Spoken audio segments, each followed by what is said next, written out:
This is Mr. Garber L. Short on 2386. You were a rice farmer. No, I wasn't a rice farmer. I run the rice co-op. No, I didn't farm rice. Were you one of the starters of the co-op in the area? I went to work for the co-op the second year it was here. I went to work for it in 1940, and it started out in 1939. It was moved here in 1939. The local farmers organized their first local co-op in 1939, and I went to work for it in 1940. How did you get involved in the co-op? Well, prior to that, I worked for Katy Warehouse Company and Katy Feed Store, and I knew all of the rice farmers, and we supplied them fertilizer, and we hauled rice for them. We stored rice in the old, you know where the old Katy Warehouse was? Yeah. We stored rice there, and we sold bags and twine, and we sold farm supplies. And I worked there for about 4 years before I went to work for the co-op. What was the main reason the co-op was started? Well, the co-op was started just so that the farmers would have market information for their product that they was raising. It's a marketing organization is what it was. And then later on, of course, they got into storage and so forth, provide some storage for the farmers. See, we had about 225 or 235 farmers, and in its biggest time, there was right at 65,000 acres of rice within this area. Now, the co-op itself served these farmers in getting bids on their rice and taking care of the marketing. But within this area, there was 35 loading areas. See, there was, I believe it was 17 farm dryers and 16 commercial dryers. What I'm talking about commercial dryers are like these big ones you see down here. See, there was one at Barker, there was about 6 in Katy, and there was one halfway between here and Brookshire, and then there was one at Midway, and after Brookshire there was one at Sealy, there was one at Claudine, one at Waller, one at Cypress, one at what we call Melindy Spur. But there was a total of 35 of them that we sold the rice. That's where the farmers would bring their rice to those dryers for processing. See, they dried on down. And then we took care of the marketing of it from that point on. Has the co-op changed since you were first there? Well, there's been lots of changes. See, at that time, at the time it was started, it was more or less a bid and rejection type of a marketing. We put a sample of all the rice up, let all the mills bid on it, and then take the high bid and submit that to the farmer, and then he had the privilege of taking the bid or rejecting it within a time limit. If he took the bid, then it was our responsibility to see that the rice was delivered to the mill, collect the money, and then pay him. Now, since then, of course, there's the co-ops have gotten on further. They even take the rice and process it, get it ready for the grocery shelf. And we did organize. You know where ARI is? American Rice Industries? Yeah, it's on Studemont there in Houston. See, we did organize that organization. And prior to that, we organized the Texas Rice Storage Facility, which is out of Jacinto City. If you went out toward Beaumont, you'd notice it out there off to the right. Have you ever been out in there? Do you know where that is? No, I haven't. It's a big storage facility. It's a big concrete elevator, and it's on Fidelity Street. If you was going to Beaumont, right where the I-10 comes around and crosses the I-10 for the Beaumont, 610, just as you pass that, you'd see it over to the right. Oh no. Hello? I think I just found out something. You're working? Yes, I believe. Yeah. one channel picked it up by accident, the other one left off. Yeah, well, it's just a storage facility was what it is there. And see, our little office, this little square office that we've got right down here, that's the office that we did all the marketing through. And I went to work there in 1940, and I retired in 1980. And of course, Charles Lambert is running it now. You know him? Yeah, he's just had an operation recently. Yeah. Well, see, he's running it now. Now, of course, the acreage has cut down. See, they're down to about, I imagine there's somewhere around 17,000 and 18,000 acres of rice here now. That's in his area. And you see, it was up about 65,000. So that's the difference. How has the co-op helped the rice farmer? Just in helping them keep up with what the market is, to get them the most money for their product. See, it's marketing information and marketing facility to take care of the grading, the shipping, and the collecting for it, and all that. Where, you see, the farmer wouldn't have those facilities unless he had it through some organization. Now, what were your jobs when you were working down? Well, I was a general manager. I took care of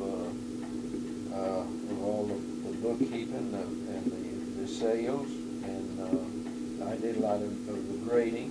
I graded every sample of rice, and then we took care of it to be sure that the mill gave him proper grade for it. See, we shipped a lot of rice to Houston. We shipped a lot to Beaumont. We shipped some to El Campo. We shipped a lot of rice to the Louisiana mills in those days. Now that's stopped now. See, marketing is different now than what it was then. We used to export on rice as well as other grains. We would export approximately 60% of all that was grown was shipped overseas to overseas export. Well, see, that's dwindled down now. That's what's the matter with your economy now, you see. We used to export rice. We exported all the other commodities, rice and corn and maize and wheat and all of those, as well as our manufactured stuff we've exported. You know, we used to export a lot of machinery. But that's slowed down. Now, most rice now, the local co-op takes the rice in and takes charge of it, actually takes title to it, and they ship it to American Rice, ARI, and they take the rice and mill it in whatever degree of milling that's appropriate for the market. You know, they got parboiled rice. Have you got any of those bulletins on parboiled rice? No, sir. You ought to go by the office and get you some of them, because it'd be real informative for you to know what parboiled rice is, what short grain rice is, what medium grain is, and long grain, and just how it's handled. I'm sure they got some bulletins there. I might have one here. I'll look in a minute and see. How do you grade rice? Well, rice in units of measure. You got a unit of measure for each commodity. They usually consider rice in a barrel. A barrel is 162 pounds, and that's what you call paddy rice. See, it's in the hull. Now, what you really want to know is how much milled rice or how much edible rice, like you put on the table, is in that rice. So in order to grade it, you have to take a fixed sample of it, take the hull off of it, and analyze the grain that's inside, how much is broken, what the condition of it is, and so forth. And you would determine it from there. It's approximately 55% of the rice that's in the hull. When you take the hull off, take the bran off, you've got approximately 55% left in rice. See, there's a little bit of broken that comes out with it. Now, I don't have the exact figures on it now. I used to have it, but there's so much bran, and then the the real fine broken, they call that brewer's rice. But what it is, it's a real fine broken. That's got to come out of it. And then you take the hulls out. And that's, you get them somewhere from 55 to 60% of it is rice that you can actually eat. And that's the way you determine the value of your rice. See, rice that's sun-checked or for some reason it didn't mature properly, it may not mill out but 40%. But, you know, a better grade of rice is worth more money. And that's what we always did, you see, we grade that rice. You grade the rice on a relative basis. See, say let's take a real good lot of rice that'll grade 60%, then naturally one that grades 50% is not worth as much money. If it'll grade a little over 60%, it's actually worth more money. And that's what you have to reckon with. And then there's all kind of situations that you get into, moisture content and all that causes rice to be a better grade or a lesser grade. See, rice mostly used to be milled with what they call a stone, a milling stone, which was pure and simple. To oversimplify it, it was a stone on the bottom that rotated, and then a stone on top. The stone on the top had a hole in the middle, and it was stationary. The grain would come through there, and this is the way they ground wheat too and everything. You'd come in there, and then that stone on the bottom that was turning, they'd make it closer or further away, and it'd scrape that hull off. Then it'd pour out over the side. They had troughs around there to catch it, and then all of that, you see, would go off into a screen, and under that screen it'd be shaken, and under that screen where the rice would flow over, it would be air flying on the bottom. You see, an air wash, and the air would carry all that hulls off of it, and just your clean rice would come out. Now that's the way they used to mill it. The way they do it now, they got rubber hullers and all of that. It's much more modern, much more efficient, really cheaper. Was a depression a factor in the co-op starting? Not necessarily. See that? See, we've had co-ops and all the agriculture all through the years.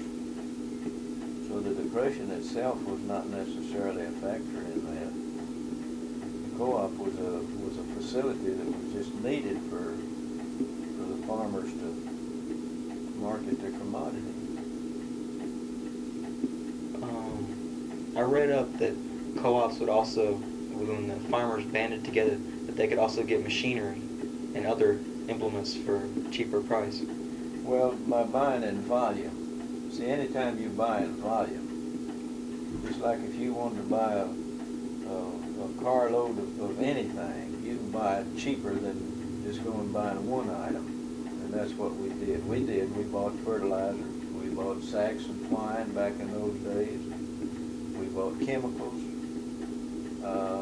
We did not buy a whole lot of machinery in this area, but we did buy some. Whatever the situation was, you know. So you got pretty good machinery supply in this area. But we did buy some. And you said Katy rice was transported all over by the co-op? It was transported like El Campo? Well, we would ship the rough rice out. We didn't mill it here. We don't have a mill here. As we would sell the rice, we'd sell it to the El Campo mill, we'd sell it to the Houston mill, we'd sell it to the Louisiana mills or Beaumont mills or whatever mill would buy it. So that's the way we used to do it. Of course, now we ship most of it right down here to ARI, and they process it. Then they sell the rice, and then they take out their costs, and the farmer is paid according to his grade. He is paid for his rice, whatever the grade is. But it goes all the way, you see. They participate in the finished product. In other words, that's cutting out a few more middlemen. That's all it does. You don't need a co-op unless you actually need some service. If you get the service without the co-op, well, you don't need it. But see, they didn't have any other way to get their market information and to get a bids on their rice and to control what buyers was trying to do. Buyers naturally were trying to buy as cheap as they could. We tried to sell as high as we could. We had, at the time we was operating, we had 16 different co-op marketing offices. There was some in Louisiana, and I think 10 in Texas and 6 in Louisiana. And we would exchange market information. So we knew what they was getting for rice in Alvin, we knew what they was getting for rice in Dayton, or what they was getting for it in Louisiana. See, that information was available to the farmers. So they didn't know what's going on.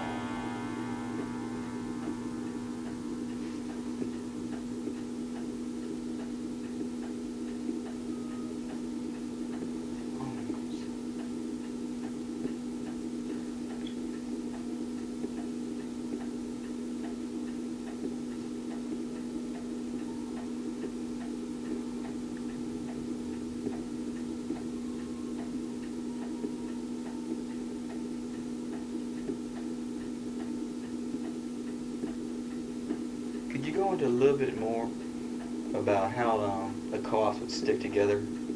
Like each one would be like separate, right? But Each then co-op. would be separate, but they could join together and they could hold prices. Well, you see, your co-op is run, like this one is run by local farmers. See, the farmers get together and they elect, among themselves, they elect a board of directors. We got 7 down here. And then the board of directors set up the policies, what they want to do. See, if they want to market rice, if they want to build a dryer and a storage facility, which we own one down there. See, this co-op did. If they want to furnish any other services, or what they want to do, you see. They want to sell fertilizer, sell chemicals. That's up to the local farmers. Now, each co-op, this co-op here does things a little bit different than the one in Dayton did. See, Dayton even furnished a canal system. See, they had a canal system to furnish water for some of the farmers. We didn't have that here. See, all this was wells. And then each year, your board of directors is just like your city politics. You see, within that board, within the organization, you would rotate or re-elect or elect somebody else to fill each director's place each year. Of course, usually the directors, with 7 directors, they'd serve 3 years, you see, and they'd stagger. Elect 2 this year, 2 this year, and 3 the next year, and so forth. And the directors set up the policies and actually run the business, and then they hire a manager to run it and hire whatever additional personnel they need for whatever the system is. So the farmers were actually the directors. Like Charles Cardiff, if he was like a rice farmer, he was also on the board, correct? Well, if he might be on the board, or he might not be. He could be. See, it's up to the different farmers. If they elected him, he'd be on the board. So they picked leadership came from farmers around the area. How does the co-op generate money? It charges a fee. See, for the amount of rice they handle, they charge so much per unit. Is the way they make their money. And then, of course, if they store the rice, they charge whatever the storage rate is. But just the rice that they market, they just charge a fee. It's usually about a nickel a hundred pounds, more or less. They set that rate each year. Depends on how much money they need. If they don't need that much money to pay salaries, pay the phone bill, and pay for, running the office and all that. Well, they cut the fees down. A co-op is just an extension of the farm. Whatever business they need. Would the co-op also be in charge of like transportation of rice and everything? Yeah, deliver the rice. That's right. So, did y'all hire like trucking companies, or did you have your own trucks? Well, now ARI had their own trucks for a while, but most of the time, the trucks are hired by the mill that buys the rice, and we did the scheduling. See, we'd set up the schedule. See, with all these 35 places out here, we had to load rice. They'd send the trucks out to us, and then we would take the trucks from that office and dispatch them out to the different places, go get a load here or there, wherever it was. Then we'd weigh the trucks there, you see. That's the way we kept track of the rice. You'd be loading several different farmers each day. And you would, so you can't farm rice and raise it all and sell it all at one time. You see, it's all strung out. It takes about 10 months of the year to get it all delivered. So there's some rice somewhere all the time. See, they're still delivering rice right now that was raised last year. But they disperse the trucks right here. Where's all this rice stored? Well, it's stored in the various dryers, like these dryers down here. And then when it goes to the mill, of course, the mill uses their facility. They don't just fill it up and keep it there. They fill it up and it moves on through. They got whatever storage they need. Are the dryers owned by the co-op, or some? Some are owned by one. In this case, one is owned by the co-op, and a bunch of the dryers are owned by individual farmers, and some dryers are owned by 5 or 6 or 10 farmers, like Brookshire Drying Company. See, there's about 15 on that. Waller, I think they got about 12 on that one. And then like Cardiff down there, one family owns that one. So they're owned different ways. And then the farm storage deals, like you see these tanks out on the farm, that's usually owned by just one farmer. How has the railroad helped the co-op? Not necessarily helps it anymore. And the railroad we used to ship everything by rail, but you can ship by truck now. See, the truck goes right to your facility, loads up and goes directly to the mill. We're loading it by rail. You'd have to get a car, get it in here, get your stuff loaded, and then 3 or 4 or 5 days or a week to get it shipped wherever you're going. Now, we still ship rice by rail. See, we used to have to put it in sacks and put it in there. Now, if you ship it by rail, they ship by hopper cars, what they call bulk. You got a lid up on the top, it's got a hopper bottom on the thing, and just open it up and let it run out. But the railroad doesn't even haul too much clean rice anymore. What I mean, clean rice and mill rice. Still, most of that shit by truck, just like everything else. You see plenty of trucks on the road hauling gravel. So, I don't see that the railroad would be one way or the other.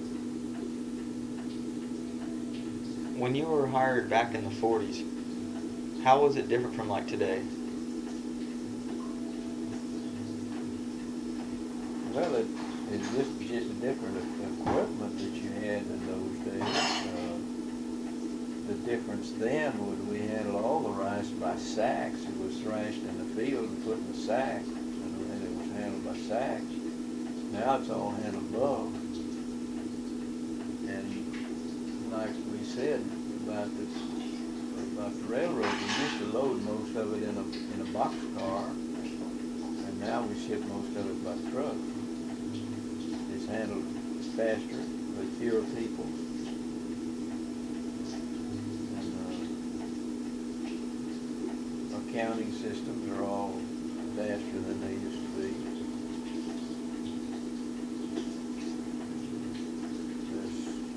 It's the same principle, but it's just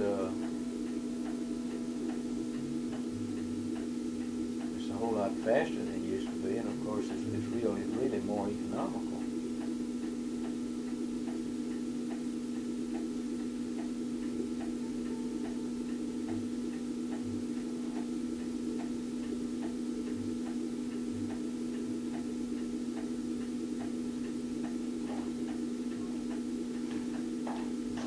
The 1940s,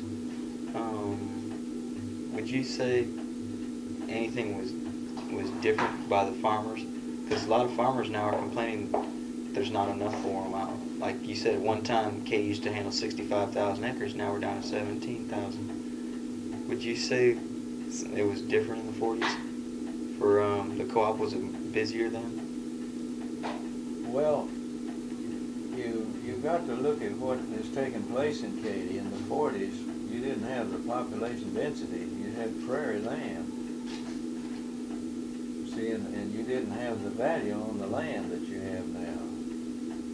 And the difference then and now is that the value of the land, population, people moving out this way, have settled up the land, and the value of the land has gone up higher than it used to be.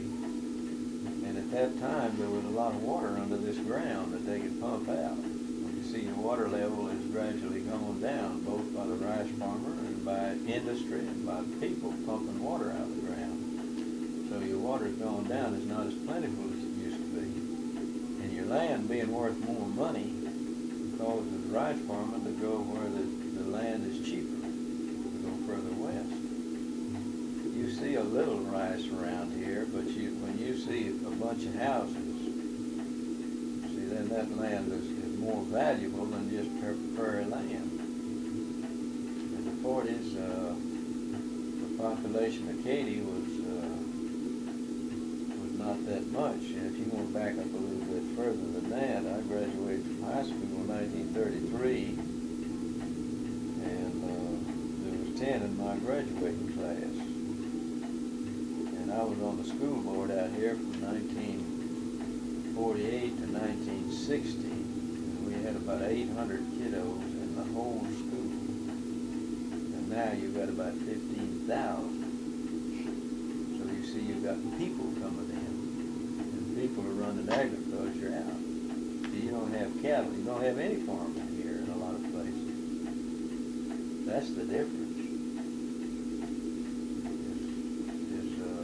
It's just urban development. Now you get over around Eagle Lake and El Campo and on in that area. Now the rice doesn't grow too good if you get around Victoria and on down in there. That's a little too far. But around Palacios, around Freeport and Alvin and down there, there's a lot of open land yet. And there's a little open land here, but it's been pretty well closed up. So you got roads, and it's close to Houston is the reason it's growing. So you just can't afford to raise rice on this ground now. It's too expensive. Rice is not necessarily a cheap crop to raise. You've got different from other crops. You got to have water. You got to have a lot of big heavy machinery to harvest it. And it takes special equipment to store it and all that. So it's just not a cheap crop. It's not something you can plant 5 acres of. You've got to have big acres.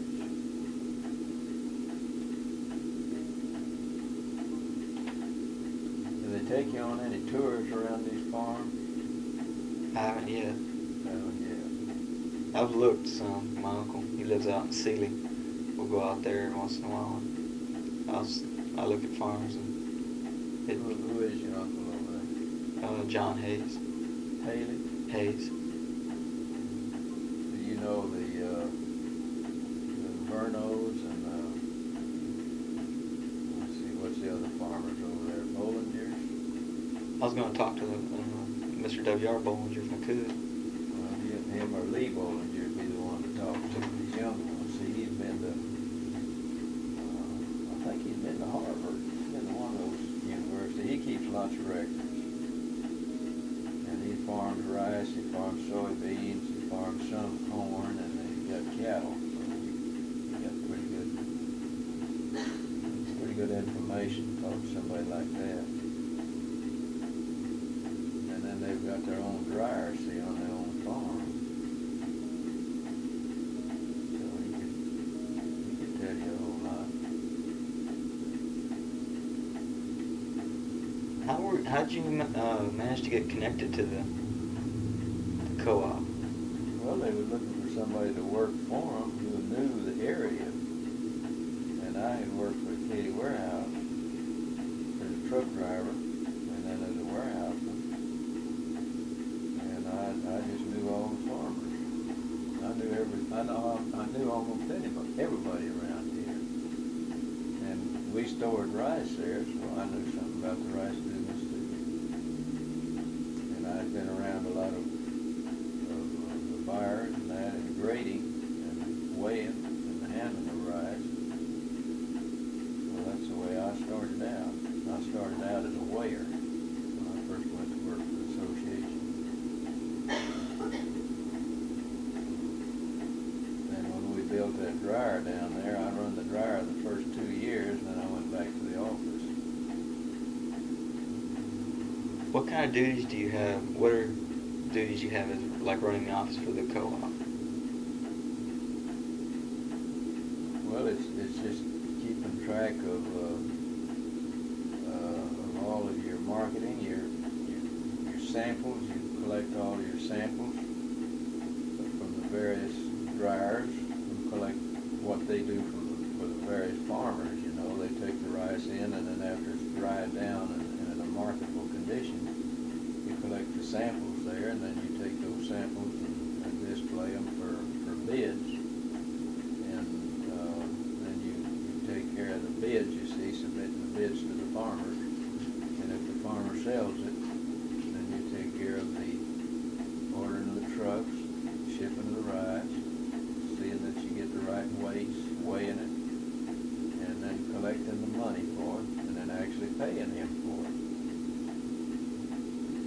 And you see, he looks to the association to collect his money for him. So we did all of that.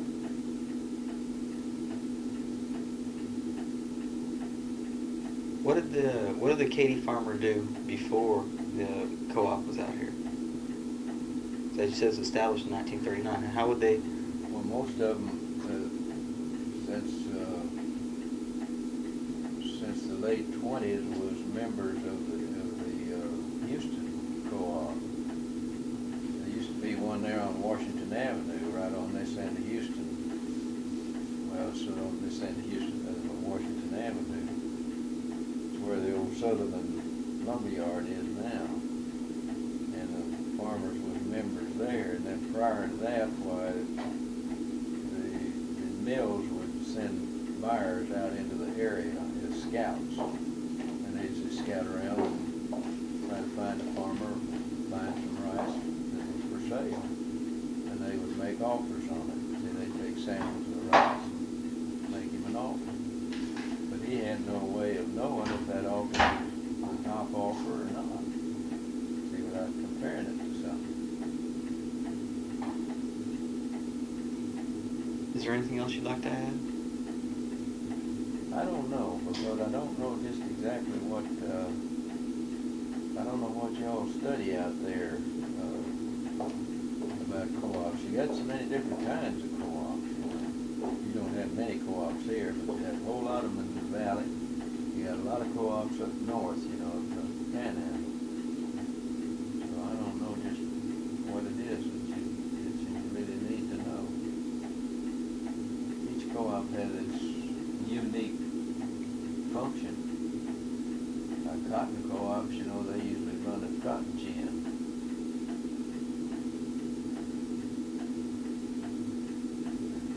Let me see if I got that sample thing right here. You might be interested in it. I don't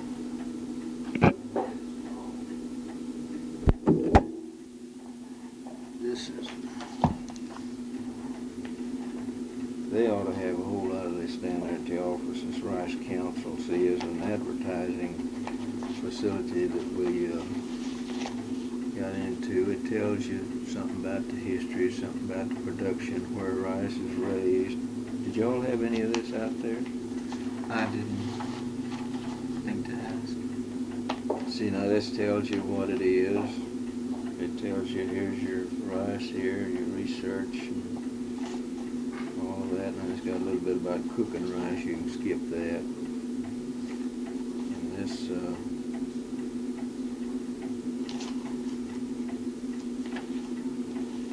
that's something else. That's something else. And there's some actual samples. That's your rough rice. And this brown rice means rice that's just had the hull taken off, that's all. Parboil of the rice, if you read this, it gives you, it tells you what it is. Now this is what we call long grain rice. That's what we raise here at Katy. All of it's long grain. Medium grain, there's some raised in Louisiana and a little bit raised in Katy. The short grain rice, we don't raise any of that here. Most of it comes from California. It's just unique in their area. But this thing right here is put out by the Rice Council.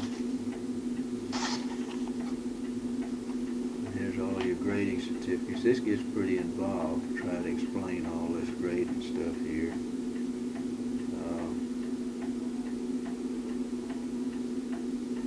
But that, you might find that useful. This is something else.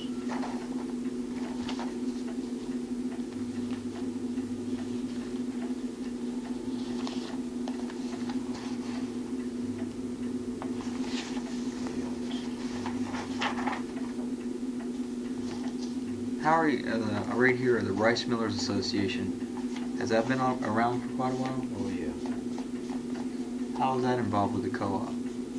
Well, that's not a co-op. It's an association of the rice millers.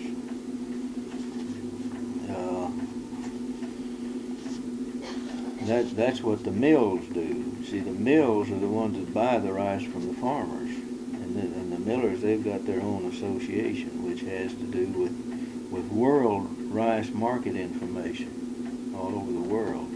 See, just like I told you a while ago, 60% of your rice used to be exported.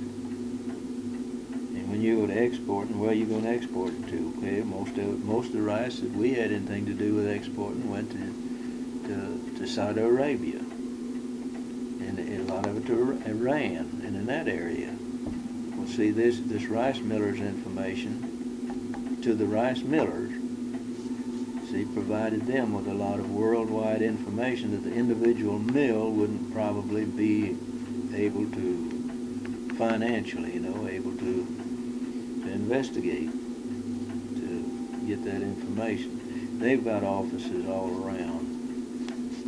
Rice millers have, to tell them, what the world demand is in Pakistan and Iran and Saudi Arabia and those different places, as well as local stuff, like in New York they've got offices and so forth, which is not necessarily a separate office set up. It might be just a part of information.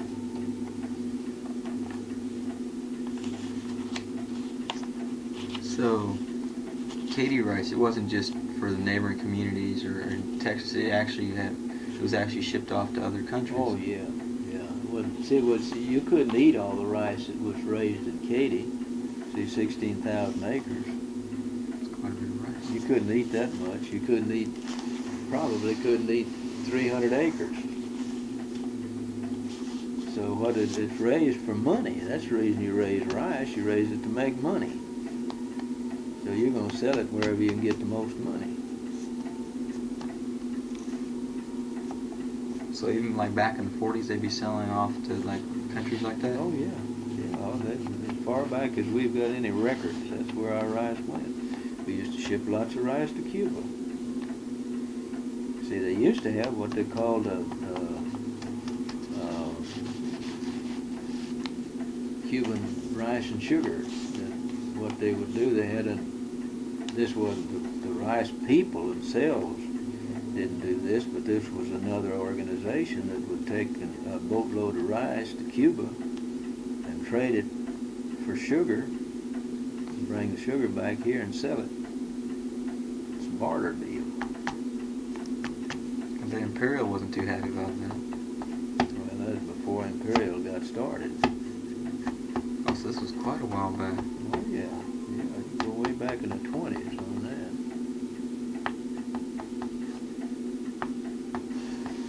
Well, I guess Sugarland was there too about that time. I don't know. See, all that changes through time.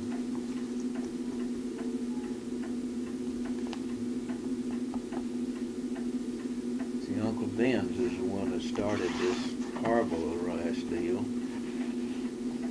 And then all the mills got Harbaugh rice now. Harbaugh rice is simply rice that's just boiled in this state right here. And then they mill it after that. See, they drain the water off, re-dry it, and mill it. And it cooks the bran into it, and it mills, you get more rice out of it. And then they claim it's more nutritious, it's more storable, it's keep better. This rice has been laying around for 2 or 3 years, so you can see how it's kind of dull. Mm-hmm. See, it kind of gets chalky looking.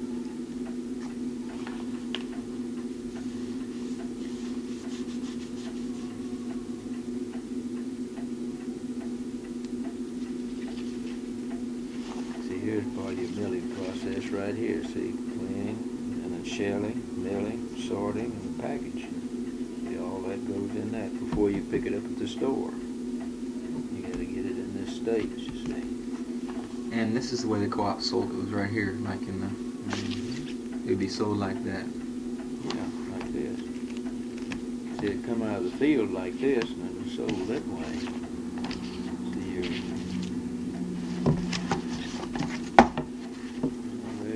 there's some of your equipment, you see. See, here's you're raising your rice. And here's you are cutting the rice, you know, in the field with the combine. And this is the new milling machine, see, which used to have the stones, now they got the rubber hullers, see, which shells it a whole lot more efficient. And this just shows it loading on the boat. And then here's your rice as it's put on the table.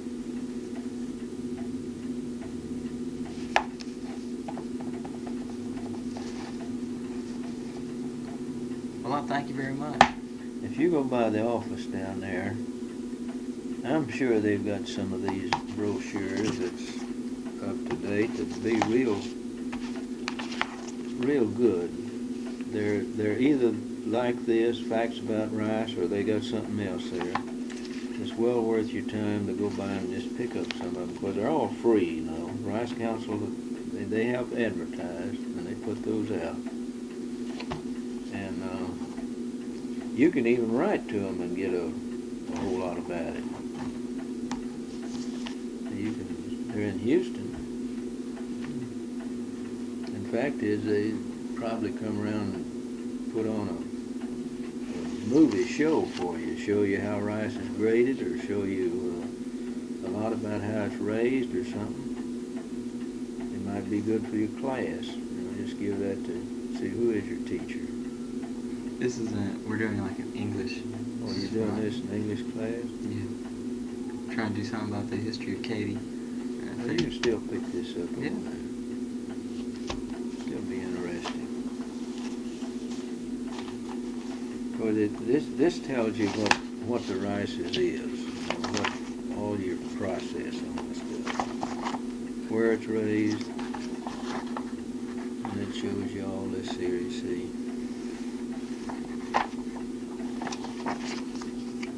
And he can teach you how to cook it if you want to do that.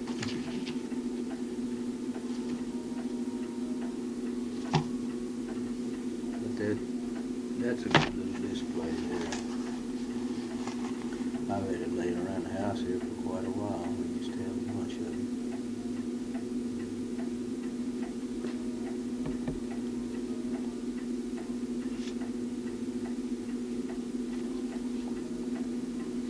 Did you pick up on the history of Katy? You know Harry Wyman? Yeah, he's the one who his book. He compiled a small book telling some of the history of Katy. And I found in there that a small section about the American Horse Girl. Yeah. So I just decided it's been around a while, so I should find out something about it. Well, see, Harry did a whole lot of work on putting that history together. And another one, Roberta Wright up here. Mrs. Wright, she's one of the old settlers here that can tell you a whole lot about Katy. I'm trying to think about some of the other old timers, but there's not many of them left around here.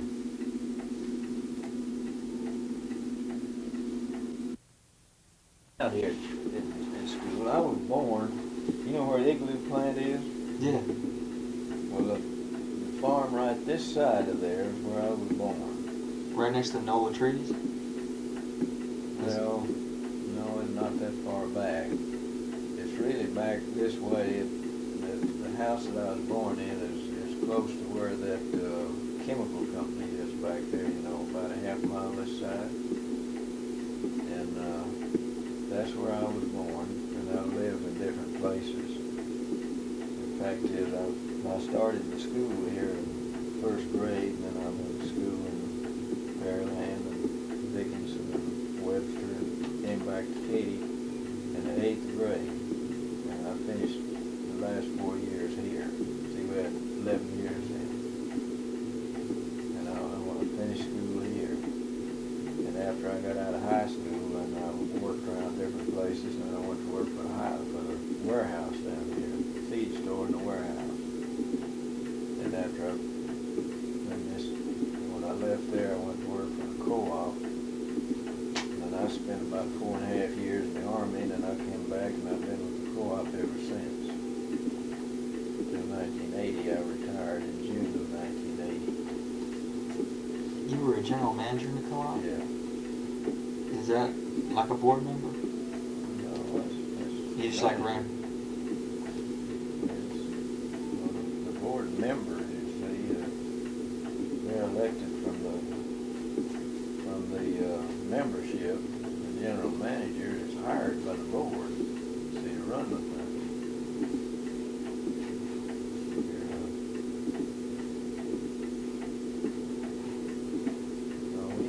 We had a crew down there, about 7 people. Now they got about 2. But that's the difference.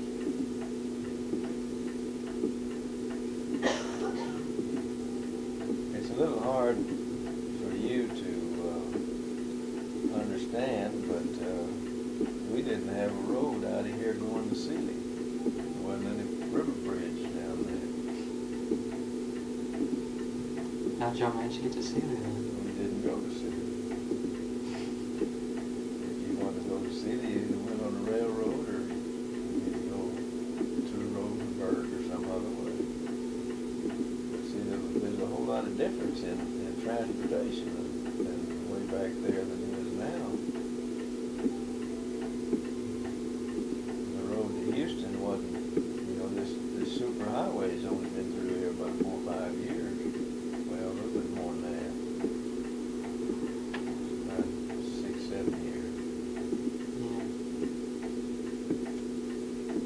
So I remember when we first moved out here, from my street, Goldstone, I could watch trains go by.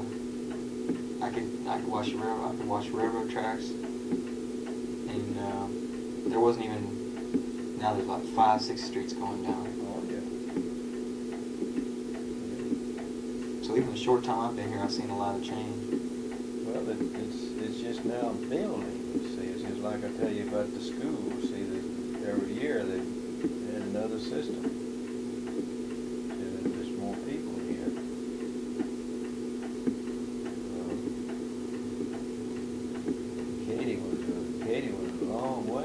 separated from Houston, and now you can go from Katy to Houston, you see lights almost all the way. It used to be just a one-way, well, a two-way road. Part of it was even on the north side of the railroad track. And to go from here to Brookshire, that was a dirt road.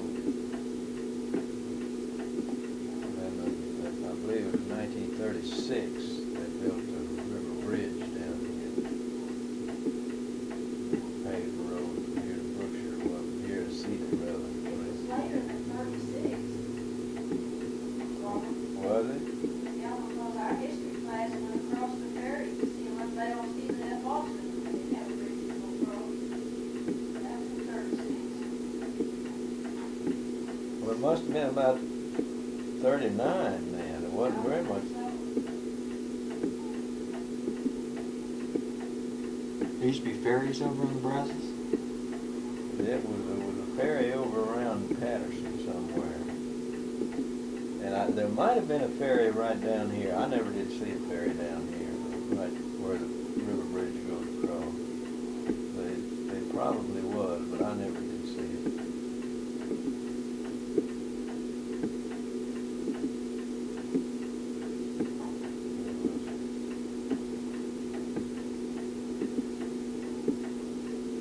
There was an old hand ferry at Sealy, I mean at Patterson though. And then there was a river bridge at Rodenburg. And there was one at the other side of Hempstead. And other than that, railroad across, of course, the railroad. See, we got all our mail and everything by rail at that time. Now you get your mail by truck.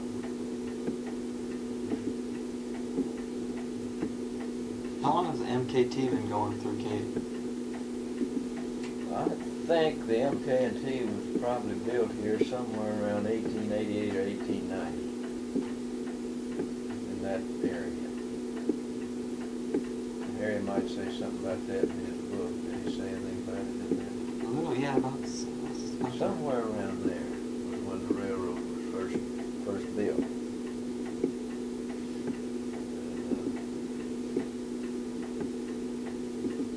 Of course, Katy was a depot then, you see. That's what started Katy. When the railroad first came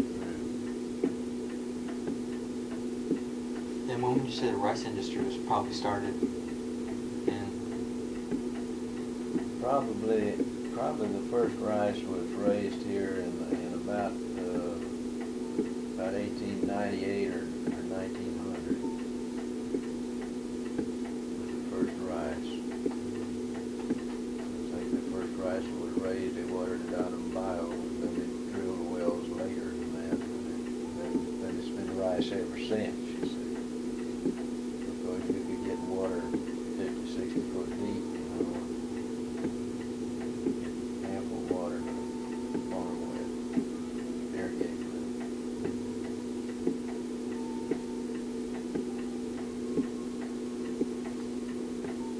But it really started, the rice business really started to grow.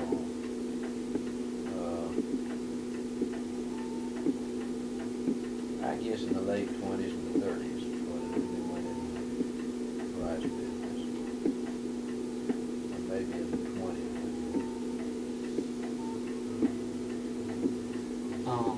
Did the farmers vote to have the co-op out here? Did they just get together, or did like a representative come through? No, they just voted among themselves. See, they was members of the Houston co-op, and they just decided to form their own local co-op.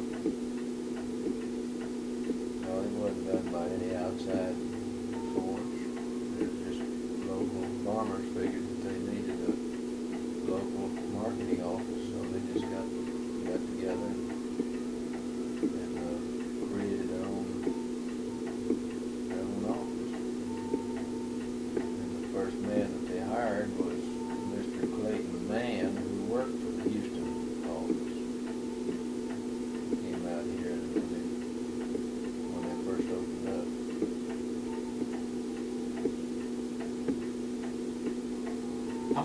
farmers were first involved in it? Well, I don't know just how many was involved right at the first, but when we was the biggest, we had about 225 or 235 farmers. So there's different farms, you know. It might be a partnership farm, but they're different farms, and they were scattered from Claudine to Waller, and from really this side of Sealy to clear down here. You know where Memorial City is? There used to be rice there. Where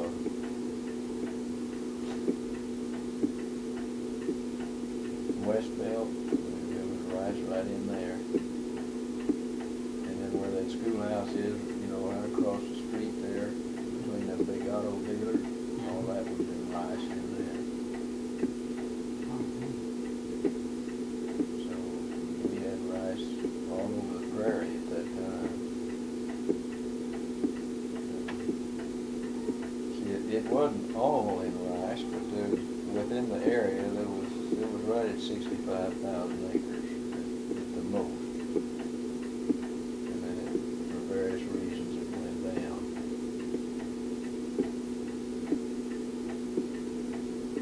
So Houston was quite a bit smaller then.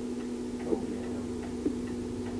Yeah, Houston's grown in the last 40 years just like Katy has.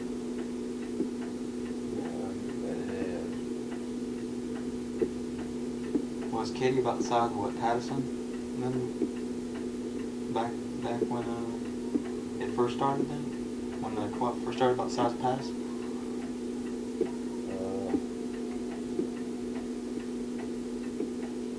I guess if you was going to take the city of Katy, I guess you wouldn't find 300 people in the city of Katy. At that time, see, in 39. Well, the school didn't have but 500 or 600 kiddos, and see, they came from the outer area too, as well as in town here. A lot of people lived out on the farm. They used to have 2 school buses. Now I think they got about 130 or 140. There's a little difference. Oh, man. I mean, Katy right now is still a small town. Yeah. Katy itself is, but Katy's being surrounded, just like all, you know, Mason Road's got a whole lot of new stores. See, they're building it down there rather than here because it's closer to the population. See, as population grows and moves on out here, then there'd be more things built out here. But right down there, you see, you got new things like Walmart, all those other shopping malls that's being built down there. It used to be you'd go from here to Houston, you didn't have a cafe to stop to get a cup of coffee at. You had to wait to get clear up on Washington Avenue someplace, find a place to eat dinner. So this was like really deep in the country back then. Oh yeah, that's what I say. It was just a prairie town. It was all prairie. But it's changed a little bit.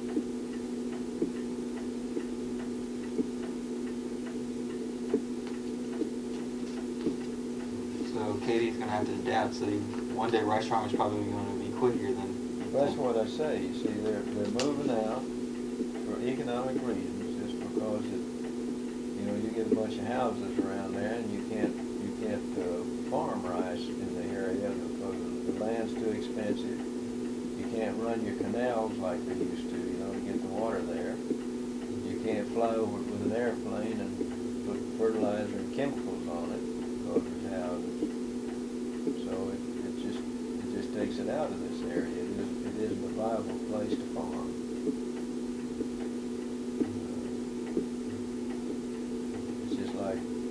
cattle or anything else, you see. You can't run cattle on $10,000 an acre ground to make any money. You have to build houses on it as a matter of economy.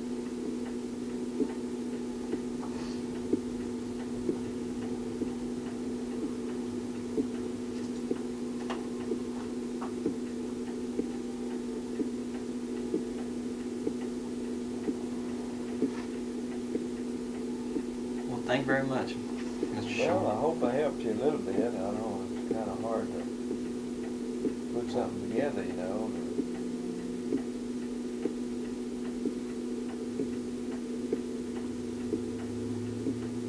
It's kind of hard to put something useful together that you can use.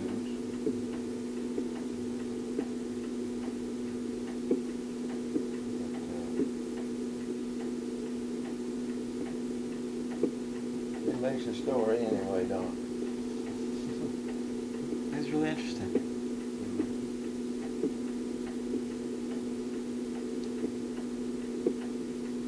Yeah, it's interesting to study about old things. I like to read the history of Texas. I like to read about the Mexican rule, you know, when we gained independence from Mexico. And Santa Anna's streak up through here when he was finally defeated.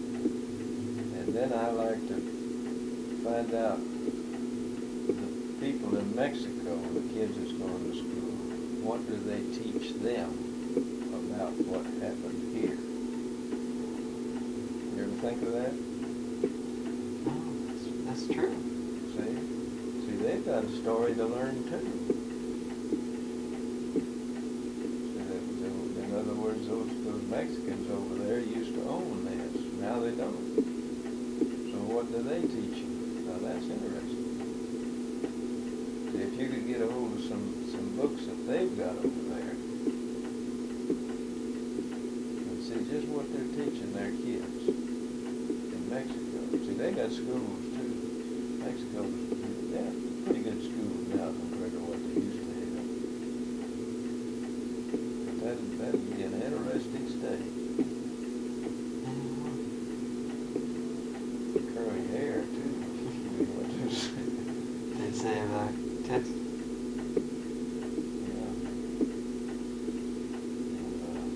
The same thing with all different countries, you know.